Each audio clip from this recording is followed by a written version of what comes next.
Welcome to ಸಖಿ ಸಿರಿ. ಇವತ್ತು ಡಾಲ್ಗೋನಾ coffee ಏನು viral ಆಗಿದೆ ಇಂಟರ್ನೆಟ್ಟಲ್ಲಿ, ಆ ಡಾಲ್ಗೋನಾ ಕಾಫಿನ ಹೇಗೆ ಮಾಡೋದನ್ನು ನೋಡೋಣ. ಹಾಗೆ ಹೊಸ ವ್ಯೂವರ್ಸ್ ಆಗಿದ್ರೆ ನನ್ನ ಚಾನಲ್ನ ಸಬ್ಸ್ಕ್ರೈಬ್ ಮಾಡಿ, ಪಕ್ಕದಲ್ಲಿ ಬರುವಂಥ ಬೆಲ್ ಬಟನ್ ಕ್ಲಿಕ್ ಮಾಡಿ, ಹಾಗೆ ಪಕ್ಕದಲ್ಲೇ ಬರುವಂಥ ಆಲ್ ಆಪ್ಷನ್ ಕೂಡ ಸೆಲೆಕ್ಟ್ ಮಾಡಿ. ಫ್ರೆಂಡ್ಸ್, ಈಗ ಡಾಲ್ಗೋನಾ ಕಾಫಿನ ಹೇಗೆ ಮಾಡೋದು ಅಂತ ನೋಡ್ಕೊಳ್ಳೋಣ. ಮನೆಯಲ್ಲಿ ಆರಾಮಾಗಿ ಮಾಡ್ಕೋಬೋದು. ಒಂದು ಬೌಲ್ ತೊಗೊಂಡಿದ್ದೀನಿ ಫ್ರೆಂಡ್ಸ್. ಇದಕ್ಕೆ ನಾನು 2 ಟೇಬಲ್ ಸ್ಪೂನ್ ಆಗುವಷ್ಟಂತೂ ಇನ್ಸ್ಟೆಂಟ್ ಕಾಫಿ ಪೌಡ್ರನ್ನು ಹಾಕ್ತಾಯಿದ್ದೀನಿ. ಫ್ರೆಂಡ್ಸ್, ಇಲ್ಲಿ ನಾನು ಬ್ರೂ ಕಾಫಿ ಪೌಡ್ರನ್ನ ತೊಗೊಂಡಿದ್ದೀನಿ. ನೀವು ಯಾವುದೇ ಬ್ರ್ಯಾಂಡ್ ಕೂಡ ತೊಗೋಬೋದು. ಇದಕ್ಕೆ ಇಲ್ಲಿ 3 ಟೇಬಲ್ ಸ್ಪೂನ್ ಆಗುವಷ್ಟು ಸಕ್ಕರೆನ ಆ್ಯಡ್ ಮಾಡ್ತಾಯಿದ್ದೀನಿ. ಫ್ರೆಂಡ್ಸ್, ಇಲ್ಲಿ 2ಕ್ಕೆ 2 ಈಕ್ವಲ್ ಆಗಿ ಸೇರಿಸ್ಕೋಬೋದು ನೀವು ಸ್ಟ್ರಾಂಗ್ ಬೇಕಾದರೆ.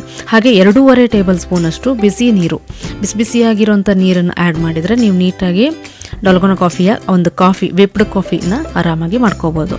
ಸೊ ಇಲ್ಲಿ ಬಿಸಿ ನೀರನ್ನು ಹಾಕೋಬೇಕಾಗತ್ತೆ. ನೆಕ್ಸ್ಟು ನಾನಿಲ್ಲಿ ಎಲೆಕ್ಟ್ರಿಕ್ ಬೀಟರ್ನ ತೊಗೊಂಡಿದ್ದೀನಿ. ಫ್ರೆಂಡ್ಸ್, ಇಲ್ಲಿ ಹೈ ಸ್ಪೀಡಲ್ಲಿ ನಾನು 5ರಿಂದ 8 ನಿಮಿಷ ತನಕ ಬೀಟ್ ಮಾಡ್ತಾಯಿದ್ದೀನಿ. ಇಲ್ಲಿ ನಾನು ಎಲೆಕ್ಟ್ರಿಕ್ ಬೀಟರನ್ನು ತೊಗೊಂಡಿದ್ದೀನಿ.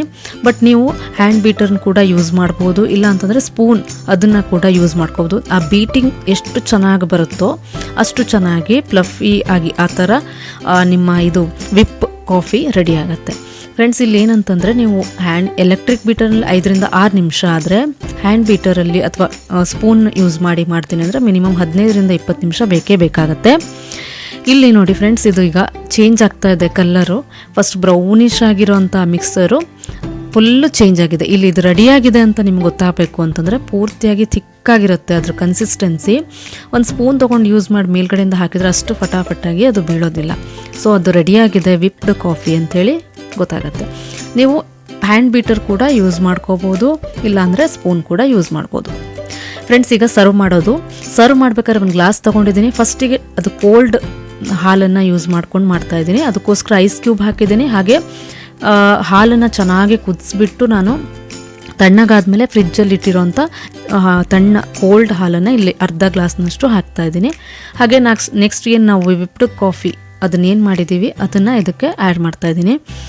ಸೊ ಇಲ್ಲಿ ಏನಂತಂದರೆ ನಿಮ್ಗೆ ಗೊತ್ತಾಗೋದು, ಅದು ಯಾವುದೇ ಕಾರಣಕ್ಕೂ ಹಾಲು ಮತ್ತು ಅದು ಮಿಕ್ಸ್ ಆಗೋದಿಲ್ಲ. ಮೇಲ್ಗಡೆನೇ ನೀಟಾಗಿ ಕೂರುತ್ತೆ, ಆ ಲೇಯರಲ್ಲಿ ನೀಟಾಗಿ ಕೂರುತ್ತೆ.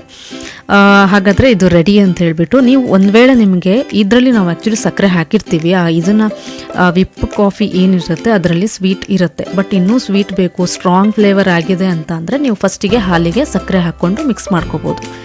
ನೆಕ್ಸ್ಟು ಲುಕ್ ಚೆನ್ನಾಗಿ ಕಾಣಬೇಕು ಅನ್ನೋದಕ್ಕೋಸ್ಕರ, ಪ್ರೆಸೆಂಟೇಷನ್ ಚೆನ್ನಾಗಿರೋದ್ರಿಂದ ಬೇಕು ಅನ್ನೋರು ಅದ್ರ ಮೇಲೆ ಸ್ವಲ್ಪ ಕಾಫಿ ಪುಡಿ ಅದನ್ನು, ಇಲ್ಲಾಂತಂದರೆ ಚಾಕ್ಲೇಟ್ಸು, ಸಿರಪ್ಪು ಈ ಥರ ಯಾವುದನ್ನಾದರೂ ಯೂಸ್ ಮಾಡ್ಕೋಬೋದು.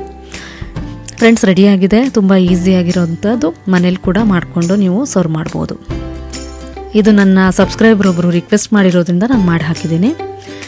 ನೆಕ್ಸ್ಟು ಇನ್ನೊಂದು, ಇಲ್ಲಿ ಫಸ್ಟು ನಾನು ಅಂದರೆ ಬಿಸಿ ಅಲ್ಲ, ಬಿಸಿಯಾಗಿ ತಣ್ಣಗೆ ಬೆಚ್ಚಗಿರೋಂಥ ಹಾಲನ್ನು ಹಾಕ್ತಾಯಿದ್ದೀನಿ. ಸೊ ಫಸ್ಟಿಗೆ ನಾನು ಒಂದು ಸ್ವಲ್ಪ ವಿಪ್ಡ್ ಕಾಫಿ ಹಾಕಿಬಿಟ್ಟು ಅದ್ರ ಮೇಲೆ ಹಾಲು ಹಾಕಿಬಿಟ್ಟು ನೆಕ್ಸ್ಟ್ ಮತ್ತೆ ಅದ್ರ ಮೇಲೆ 1 ಲೇಯರು ವಿಪ್ಡ್ ಕ್ರೀಮ್ ಕೂಡ, ವಿಪ್ಡ್ ಕಾಫಿ ಅದನ್ನು ಕೂಡ ಹಾಕಿದ್ದೀನಿ. ಸೊ ಇದನ್ನು ಹೇಗೆ ಕುಡಿಯೋದು ಅಂತಂದರೆ, ನೀವೇನು ಇದು ಕಾಫಿ ಹಾಕಿರ್ತೀರಿ ಅದು ಮತ್ತು ಹಾಲು ನೀಟಾಗಿ ಮಿಕ್ಸ್ ಮಾಡ್ಕೋಬೇಕಾಗತ್ತೆ. ಮಿಕ್ಸ್ ಮಾಡಿಬಿಟ್ಟು ಸ್ಟ್ರಾ ಅಥವಾ ಹಾಗೆ ಯೂಸ್ ಮಾಡ್ಕೋಬೋದು. ಕೋಲ್ಡ್ ವಾರ್ಮ್ 2 ಥರ ನೀವು ಮಾಡಿಬಿಟ್ಟು ಕುಡಿಬೋದು. ಹಾಗೆ ನೀವು ವಿಪ್ ಮಾಡಿರೋಂಥ ಕಾಫಿ ಉಳಿದ್ರೆ ನೀವು ಒಂದು ಏರ್ಟೈಟ್ ಕಂಟೈನರಲ್ಲಿ ಹಾಕಿಬಿಟ್ಟು 15 ದಿವಸ ಆರಾಮಾಗಿ ಇಟ್ಕೋಬೋದು ಫ್ರಿಜ್ಜರಲ್ಲಿ.